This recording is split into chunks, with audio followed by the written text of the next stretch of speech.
Let's manually add rent into your Burbz properties. Now, this is a task that the landlord can do or the co-manager can do it. And why would you want to do it this way?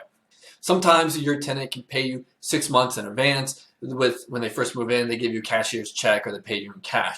Other tenants may want to just pay you cash, and this is a way, or you accepted it by Venmo, and this is a way to at least utilize Burbz for the co-management aspect of it, and then at the same time use our accounting feature as well to be able to keep the cash-based accounting. So go to the property that you want to add rent to, and you'll go to the accounting tab. Now in here, you'll see the history of all the other previous expenses. I'm going to switch on over. Whoop. And we want to add in rent. Now today is in January, but I've actually set this tenant up to be late. So I've set him up to be 3 months behind. And I want to show you the reason why. So go ahead and select the type as income. You want to pick this property, and you want to pick the exact tenant. So temp to tenant, and we're doing cash rent. Now you'll notice that this field is entered automatically. So the tenants can't change it on their end. You can't change on your end. If you say it's rent, it's rent. We go off of the full amount that you say. Now on the bottom right, you'll notice that we show you outstanding rent to date. And then we'll say here's what rent is and here's what the late fee is. So this is 3 months late. So it's $3,000, it's $1,000 times 3. So $3,000 plus 3 late fee payments in here, one for each month.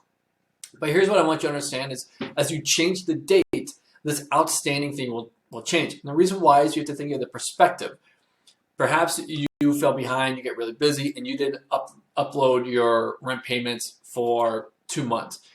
You'll notice that when I went back to November, so 2 months ago, all of a sudden our outstanding rent is saying at this point of time, as of this date that I selected, November 4th, at that point in time, they were only 1 month behind rent, and here's a late fee for it.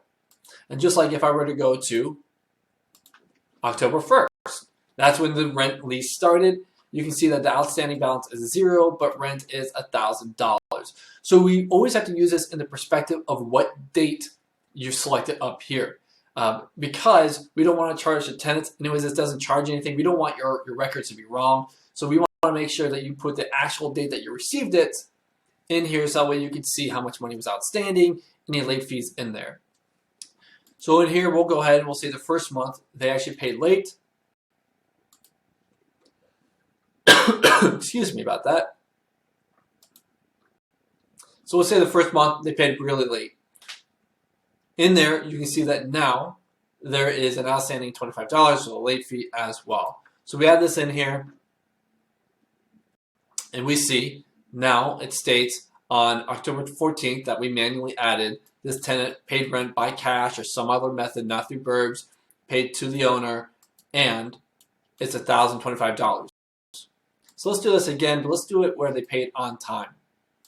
So we'll see November 1st, they actually paid that rent on time. We'll select the property, we'll select the tenant again, and we'll do cash.